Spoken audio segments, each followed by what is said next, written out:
नमस्कार, स्वागत है आपका कार्यक्रम आपका शहर आपकी खबर में। मैं हूं आपके साथ पारुल। इस विशेष कार्यक्रम में हम आपको बड़ी खबरों से रूबरू कराते हैं जिन पर दिन भर हमारी नजर भी होती है। तो 5 तस्वीरें सबसे पहले आप देख लीजिए आपकी टेलीविजन स्क्रीन पर। सबसे पहले बात होगी दमोह उपचुनाव की। दूसरी खबर छतरपुर से है जहां कांग्रेस नेता की गोली मारकर हत्या कर दी गई।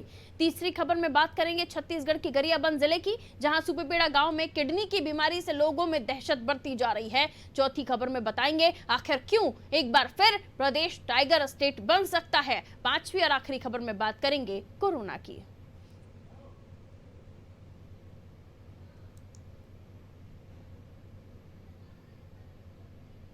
तो मध्य प्रदेश की दमोह विधानसभा सीट पर होने वाले उपचुनाव का ऐलान कर दिया गया है। भारत निर्वाचन आयोग ने अधिसूचना जारी करते हुए बताया कि दमोह उपचुनाव के लिए 17 अप्रैल को वोटिंग होगी। 2 मई को नतीजे आएंगे। दमोह विधानसभा सीट कांग्रेस विधायक राहुल सिंह लोधी के इस्तीफे से खाली हुई थी। राहुल सिंह लोधी इस्तीफा देकर बीजेपी में शामिल हो गए थे, जिससे ये दमोह सीट जो है यहां पर उपचुनाव कराए जा रहे हैं। दमोह सीट पर होने वाले उपचुनाव के लिए बीजेपी ने अपने प्रत्याशी के नाम पर मुहर पहले ही लगा दी। कांग्रेस से बीजेपी में आए राहुल लोधी ही बीजेपी के प्रत्याशी होंगे। हालांकि कांग्रेस ने अब तक अपने प्रत्याशी की घोषणा नहीं की है। आपको बता दें दमोह विधानसभा सीट पर कुल मतदाताओं की संख्या 2,39,000 है। इनमें 1,24,000 पुरुष मतदाता, 1,15,000 महिला मतदाता शामिल हैं। थर्ड जेंडर की अगर बात करें तो इनकी संख्या यहां पर 8 है। कोरोना के चलते उपचुनाव के लिए कुल 359 मतदान केंद्र बनाए जाएंगे। वोटिंग ईवीएम और वीवीपैट मशीन से करवाई जाएगी। उपचुनाव की घोषणा होते ही कांग्रेस बीजेपी ने अपनी तैयारियां तेज कर दी हैं। एमपी कांग्रेस ने सोशल मीडिया पर भी उपचुनाव को लेकर बीजेपी की घेराबंदी शुरू कर दी है।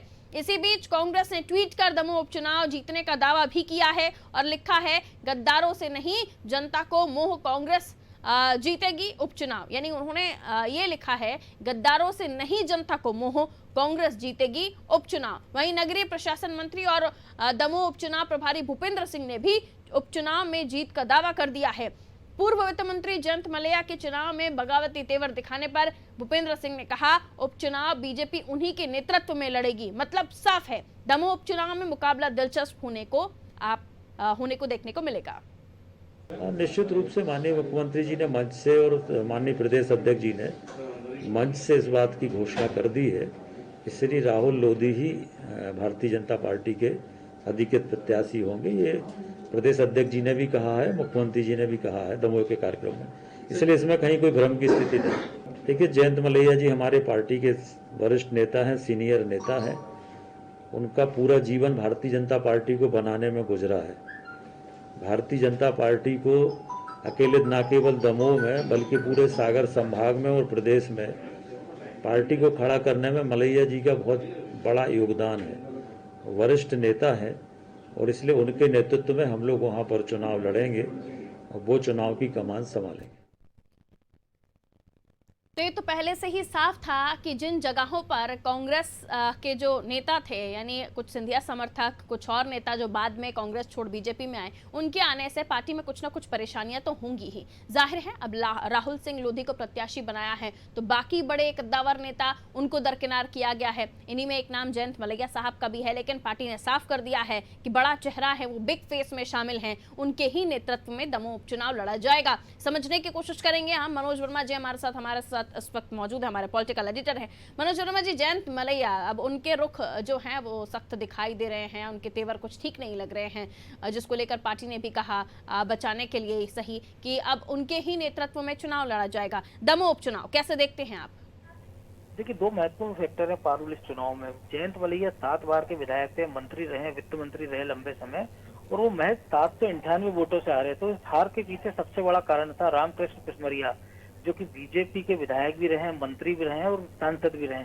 उनकी बगावत थी। हालांकि वो 1000 से कुछ ज्यादा ही वोट ले पाए थे, लेकिन उन्हीं वोटों ने जयंत मलैया की हार सुनिश्चित कर दी थी।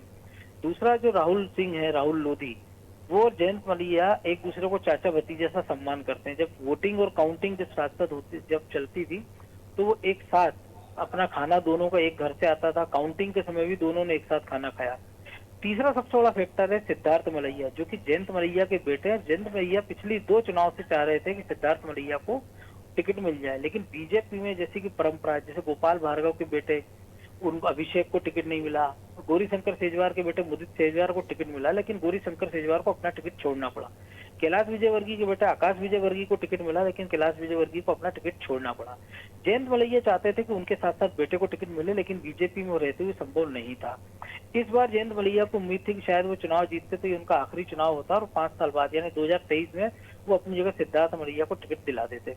लेकिन अब चूंकि राहुल भी नए लड़के हैं, नई उम्र के हैं, पहली बार के विधायक है और बीजेपी के साथ आए इस्तीफा देकर, तो उनको ये लग रहा है जयंत मलैया को कि अगर राहुल लोधी को बीजेपी की सीट पर मिलता है और वो जैसा कि बीजेपी मान के चली उनको जी जान से जिताने के लिए वो पूरा दम लगाएंगे, और अगर राहुल लोधी ये चुनाव जीत जाते हैं तो आने वाले 1 या 2 चुनाव तक सिद्धार्थ की दावेदारी फिर से खारिज हो जाएगी। ऐसे में सिद्धार्थ का राजनीतिक करियर चौपट हो सकता है।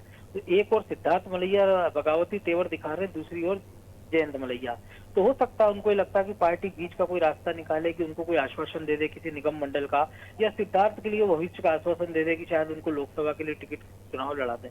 तो यही कारण है कि पिता पुत्र दोनों बगावती तेवर दिखा रहे हैं। और चूंकि भूपेंद्र सिंह के पास इस चुनाव को जिताने की जिम्मेदारी है दमोह की, इसलिए उन्होंने यही कहा है कि जयंत मलैया सीनियर लीडर है और बीजेपी में बगावत की परंपरा ज्यादा रहती नहीं है। हमने भी देखा था कैलाश जोशी के बेटे संजय जोशी की नाराजगी हमने, दीपक जोशी की माफ कीजिए, नाराजगी हमने देखी थी, लेकिन चुनाव में उन्होंने पूरी मदद की और बीजेपी जो बगावत करके आए थे वो चुनाव जीत गया हटपिपलिया से। ऐसे ही कई सारे नेता समय समय पर बगावत दिखाते हैं, लेकिन कुछ एक ही ऐसा नेता होते हैं, जैसे हमने समीक्षा गुप्ता देखा, या हमने देखा रामकृष्ण कुसमारिया भी वापस बीजेपी में शामिल हो गए हैं। वो कुर्मी वोटों में उनका अच्छा आधार है, तो इसका फायदा बीजेपी को मिल सकता है। तो बीजेपी यही मानकर चल रही है कि आगे पीछे जयंत मलैया को मना लेंगे और बीजेपी सीट को अपनी झोली में डालने में कामयाब रहेगी। बिल्कुल, तो आगे पीछे ही सही अगर जयंत मलैया को मना लिया जाता है तो डैमेज कंट्रोल की कवायद जो भी की जा रही है और वो मान जाते हैं तो वाकई हो जाएगी। लेकिन अगर बगावती हो गए जयंत मलैया तो कितना नुकसान पार्टी को होगा। अगर जिस तरह से इतने लोग आए हैं, एक और नेता अगर चुप बैठ जाते हैं या फिर कुछ बगावत कर बैठते हैं या दूसरी पार्टी का दामन थाम लेते हैं, हालांकि ऐसा मुमकिन नहीं है, बहुत सीनियर पॉलिटिशियन है, तो आप किस तरह से देखते हैं आगे कितना नुकसान पार्टी को हो सकता है? देखिए, जयंत मलैया के सामने पारुल अगर वो बगावत का सोचेंगे तो उनका राजनीतिक करियर तो खतरे में पड़ेगा, साथ साथ उनके बेटे की दावेदारी आगे के लिए खतरे में पड़ जाएगी। बिल्कुल, तो ये बात वो भली भांति तरीके से जानते हैं। दूसरा, बीजेपी जैसे हमने बात की जिन रामकृष्ण कुसमारिया की, कि वो बड़े नेता थे बीजेपी के, कई बार के सांसद रहे, विधायक रहे, मंत्री रहे और कई सारे बोर्ड में उनको अध्यक्ष भी बनाया बीजेपी ने, लेकिन जब वो खुद इस चुनाव में बगावत करके उतरे तो 1000 वोट भी नहीं ले जा पाए। तो बीजेपी कैडर बेस्ड पार्टी है, इसलिए लीडर की बहुत ज्यादा महत्व होता नहीं। हमने उमा भारती की बगावत भी देखी, जिन्होंने 10 साल पुराना कांग्रेस का शासन उखाड़ फेंका था, बीजेपी को 173 सीटें दिलाई थी, लेकिन जब वो बगावत करके चुनाव लड़ी तो खुद अपना चुनाव हार गई थी। ऐसे तमाम सारे उदाहरण बीजेपी में, चाहे वो कल्याण सिंह एक समय हिंदू हृदय सम्राट कहे जाते थे, या पिछले उपचुनाव की बात करें, हम समीक्षा गुप्ता हो, धीरज पटेरिया हो, रामकृष्ण कुसमारिया हो, इन्होंने बीजेपी उम्मीदवारों को जरूर चुनाव हरा दिया था, लेकिन ये खुद चुनाव जीत नहीं पाए थे, अपना पॉलिटिकल करियर संकट में डाल दिया था।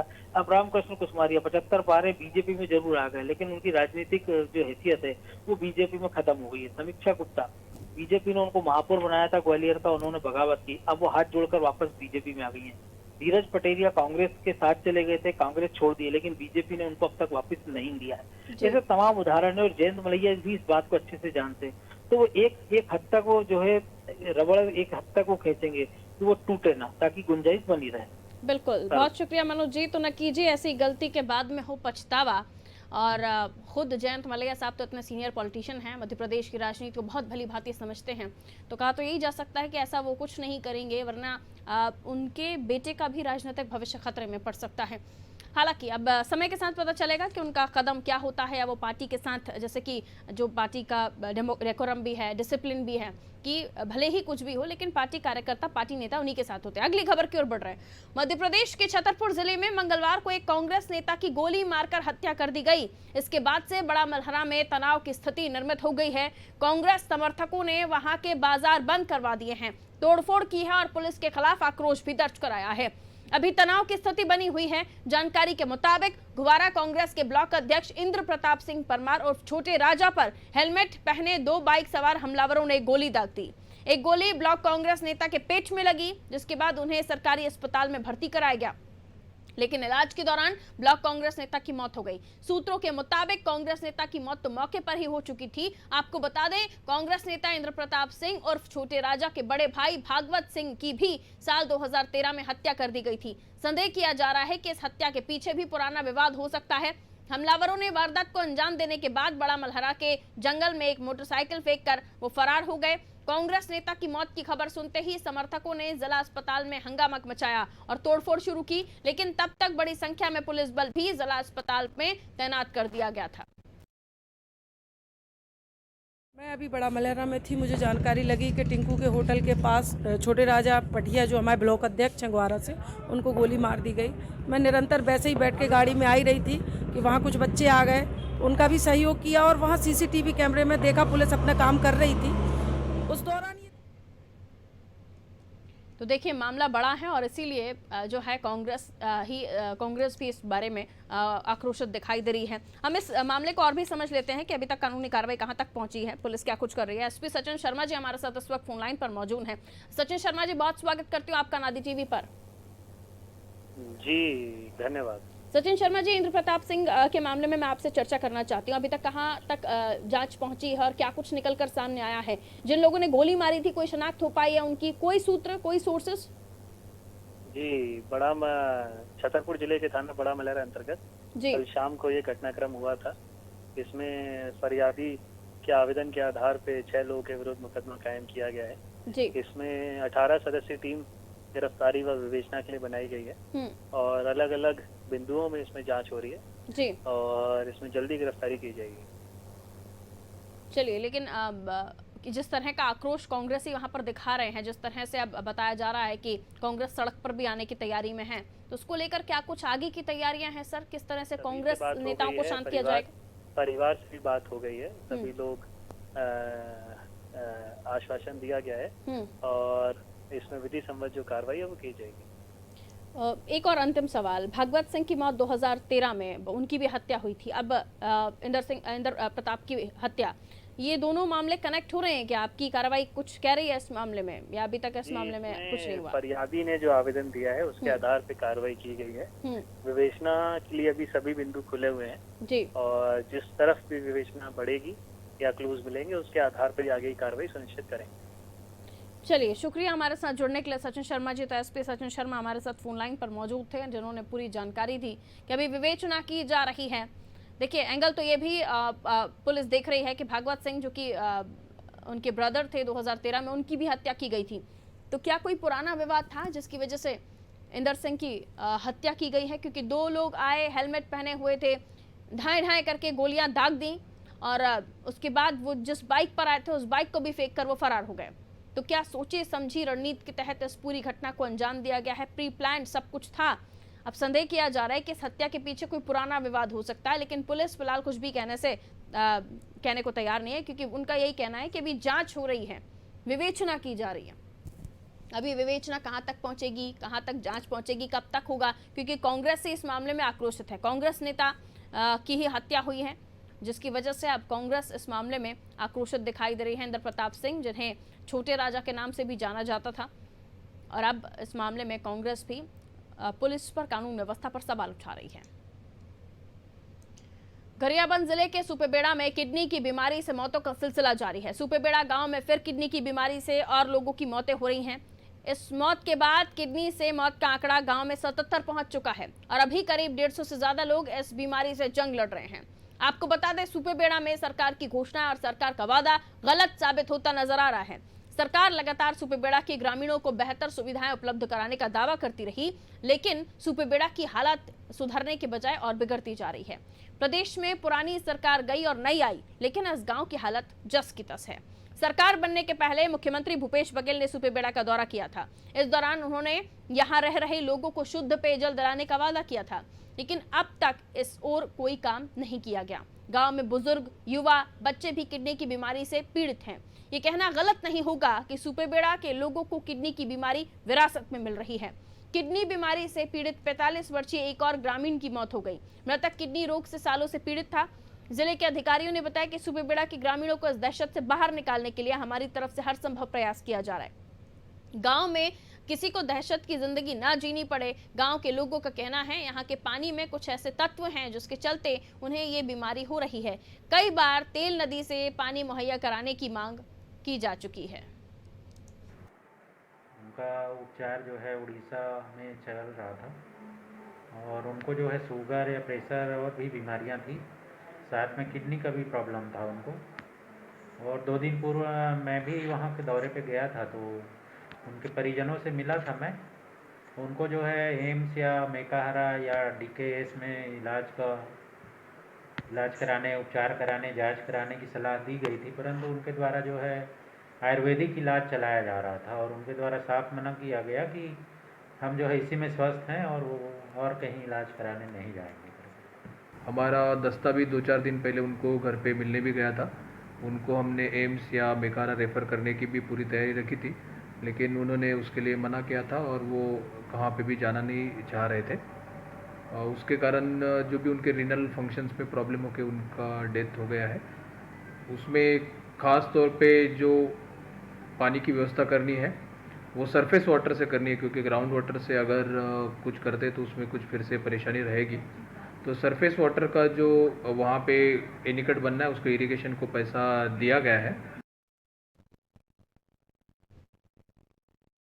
तो ये समस्या आज की नहीं, काफ़ी पुरानी है। फिर चाहे हम बीजेपी का कार्यकाल ले लें और आप कांग्रेस का कार्यकाल ले लें, इस समस्या को कोई जड़ से खत्म नहीं कर पा रहा है। यहाँ दूषित पानी पीने से लोगों को, बच्चों को किडनी की बीमारी हो रही है, इनके दांत खराब हो जाते हैं और भी सारी समस्याएं हैं। लेकिन बावजूद इसके यहाँ पर इस समस्या से निजात दिलाने में चाहे बीजेपी की सरकार रही हो, चाहे आप कांग्रेस की सरकार रही हो, वो कामयाब नहीं हो पा रहे हैं, विफल हो रहे हैं।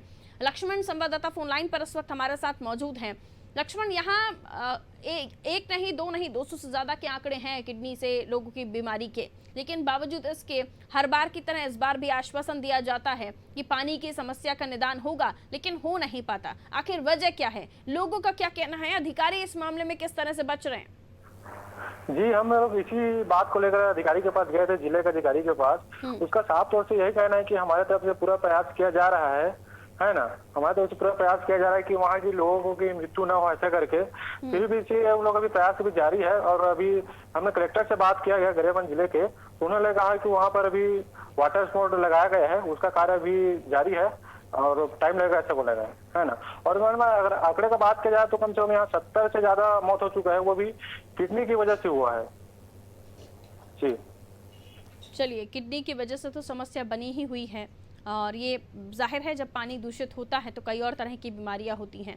यहाँ ये भी बताया जाता है कि पानी में कुछ ऐसे कण हैं जिनकी वजह से यहाँ की आबादी, चाहे वो बुजुर्ग हों, बच्चे हों, बूढ़े हों या आने वाले बच्चे हों, उनमें ये बीमारी विरासत में चली आ रही है।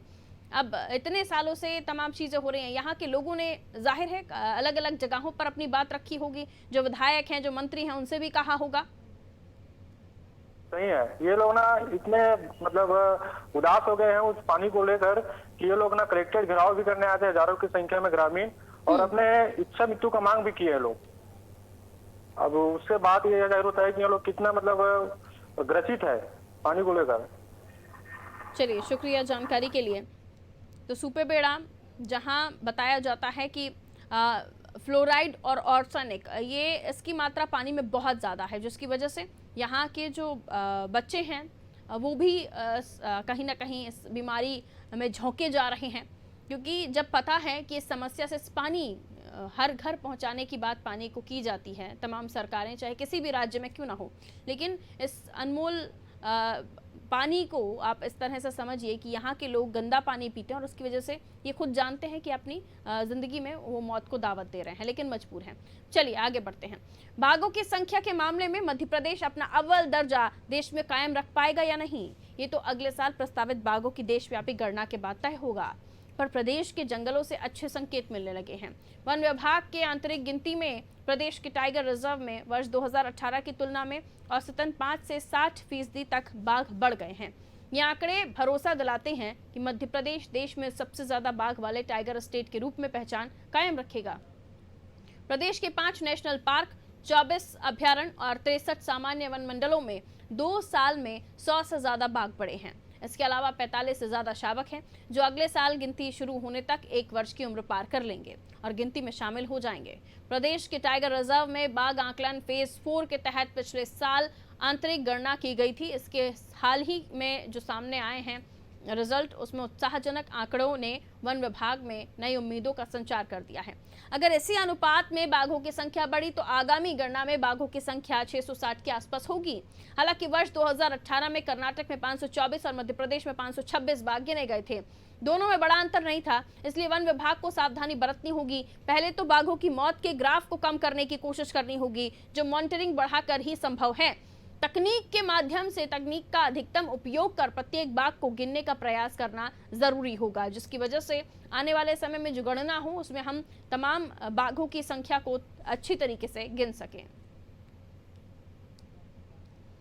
और हम और भी समझने की कोशिश करते हैं, क्योंकि देखिए मध्य प्रदेश को टाइगर का दर्जा मिला है और ये कायम रहेगा या नहीं ये संख्या पर डिपेंडेंट है, क्योंकि बहुत ज़्यादा अंतर नहीं था। हम अगर कर्नाटक की बात करें तो वहाँ पर भी बाघों की संख्या 524 और मध्य प्रदेश 526, लेकिन इस बार बढ़ेगा या नहीं। रत्नाकर सर हमारे न्यूज़ हेड हमारे साथ इस वक्त फोन लाइन पर मौजूद है, उनसे भी समझने की कोशिश करते हैं। तो आंकड़ों में बहुत ज़्यादा फेर नहीं है रत्नाकर सर, यानी बहुत ज़्यादा अंतर नहीं है, लेकिन अगर हमने अभी नहीं समझा, क्योंकि हम देख रहे हैं पूरा का पूरा डिपेंडेंसी जो है बाघों की सुरक्षा उनकी मॉनिटरिंग पर ही है, तभी हम उन्हें जीवित रख पाएंगे। और किस तरह से आंकड़े कम थे 2018 में, वो बड़े हैं निश्चित ही, लेकिन हमें और भी ज़्यादा आगे बढ़ना होगा। इसके लिए वन विभाग किस तरह से तैयारी करेगा ये भी देखना ज़रूरी है। आप कैसे देखते हैं इस खबर को? ये देखिए, ग्रोथ एक अच्छा संकेत जरूर है, लेकिन एक सवाल ये उठता है, दो सवाल। एक पहला तो how we are going to perpetuate the situation. हम इस स्थिति को स्थायी कैसे कायम रख पाएंगे कि निरंतर रूप से बाघों की संख्या में ऐसी वृद्धि होती चली जाए कि आने वाले कई दशकों तक, कई सालों तक ये बात सुनने को न मिले कि मध्य प्रदेश से टाइगर स्टेट का दर्जा छीनने का खतरा फिर से मंडराने लगा है। रिसेंटली स्थिति आई थी, तब भी हमने जिक्र किया था इस बात का कि मध्य प्रदेश में बाघों की मौत को लेकर जो स्थिति है, इसका एक जो खिताब मिला हुआ था, एक बार फिर उसको छीनने जैसी परिस्थितियां बन रही हैं। और उसकी एक तो नहीं अनेकानेक वजह थी। फॉरेस्ट डिपार्टमेंट की रिपोर्ट पर अनादि टीवी ने ही बीच में पूरा विशेष कार्यक्रम चलाकर ये बताया था कि मध्य प्रदेश में दरअसल कई ऐसी परिस्थितियां हैं जिनके चलते बाघ सुरक्षित नहीं है। सबसे पहला जो अहम चीज हो जाती है वो ये है कि शिकारियों पर अंकुश लगाने के लिए जो मैदानी अमला होना चाहिए वो ट्रेंड नहीं है। एक्चुअली वो दफ्तर के लोगों को मैदान में भेज देते हैं, जबकि मैदान में रहने वाले को जिस तरीके की एक्सपर्टीज की जरूरत होती है, जैसा उसको तजुर्बा चाहिए रहता है, यदि वो नहीं है तो शिकार पर रोक नहीं लगा सकता, वाइल्ड लाइफ प्रोटेक्शन में सहायक साबित नहीं हो सकता।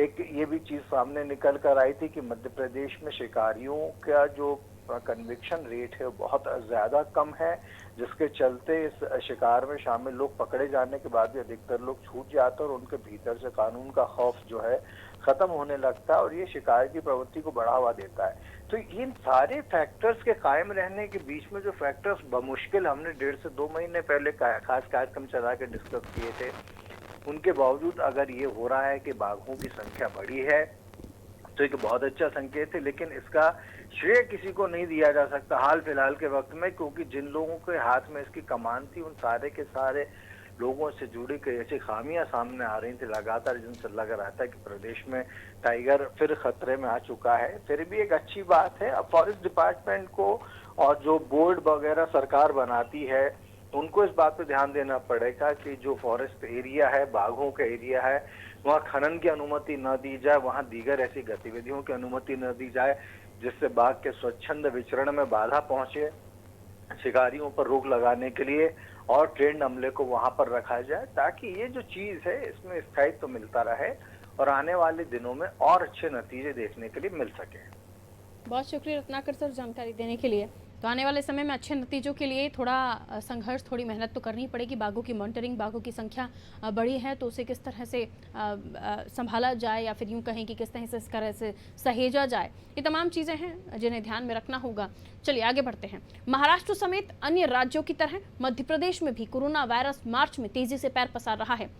आए दिन मरीजों की संख्या में इजाफा हो रहा है। खास करके भोपाल, इंदौर समेत कई जिलों में हालत काफ़ी गंभीर हो गए हैं। प्रदेश में बीते 24 घंटे में कोरोना के 817 नए केस मिले हैं। साल 2021 में यह आंकड़ा सबसे बड़ा है। ये मरीज मध्य प्रदेश के 52 में से 44 जिलों में मिले हैं। बीते 2.5 महीने के आंकड़े पर नजर डाली जाए अगर, तो 1 जनवरी को प्रदेश में सबसे ज्यादा 780 नए केस मिले। उसके बाद 15 मार्च को ये संख्या पहली बार 797 पहुंची थी। ये बीते 2.5 महीने में सबसे ज्यादा थी। हालांकि मंगलवार को यह आंकड़ा 800 के पार निकल गया। अब प्रदेश में कुल कोरोना संक्रमितों की संख्या 2,70,208 पहुंच गई है, जबकि सक्रिय मरीज 5,286 हो गए हैं। अब तक प्रदेश में कोरोना के कारण 3,891 संक्रमितों की मौत हो चुकी है। हालांकि राहत की बात यह भी है कि अब तक 2,61,031 लोग ठीक भी हो चुके हैं। भोपाल और इंदौर में हालत काबू में नहीं आ रही है। बीते 1 सप्ताह में लगातार यहां केसेस बढ़े हैं। पिछले 24 घंटे में भोपाल में 196, इंदौर में 264 नए केस सामने आए। वहीं बेकाबू होते कोरोना को देखते हुए सरकार ने बुधवार को इंदौर और भोपाल में रात्रि कर्फ्यू लगाने का फैसला किया है।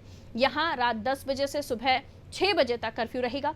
जबलपुर और ग्वालियर में भी रात 10 बजे से सुबह 6 बजे तक दुकानें बंद रहेंगी। उज्जैन, जबलपुर, रतलाम, छिंदवाड़ा, बुरहानपुर, बैतूल, खरगोन जिले में होली के जुलूस, मेले जैसी चीजें जो आयोजन होते हैं उस पर प्रतिबंध रहेगा। इन सभी जिलों में सामाजिक, धार्मिक, शैक्षणिक, राजनीतिक, मनोरंजन की गतिविधियों में 100 से ज्यादा लोग शामिल नहीं हो सकते हैं।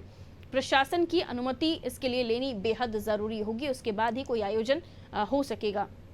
ये तमाम चीज़ें हैं जिसको कोरोना के चलते ध्यान में रखना पड़ रहा है। देखिए, हम वापस अनलॉक की तरफ बढ़ चुके थे, लेकिन चूंकि जो लापरवाहियाँ हुई, जो कोरोना के आंकड़े बढ़कर सामने आए, उन्होंने ये बताया कि हम कहीं ना कहीं लापरवाह हो रहे हैं, हम कोरोना को बहुत ईजी ले रहे हैं। और ये जो आंकड़े सामने आए, उन्होंने बता दिया कि कोरोना उतना इजी नहीं है जितना आप समझ रहे हैं। तो देखना अब ये होगा कि आगे आप कितना समझदार होते हैं, क्योंकि कोरोना तो बढ़ रहा है। आपको संभलना है, आपको ध्यान रखना है। फिलहाल मुझे दीजिए इजाजत। आप देखते रहिए अनादि टीवी। नमस्कार।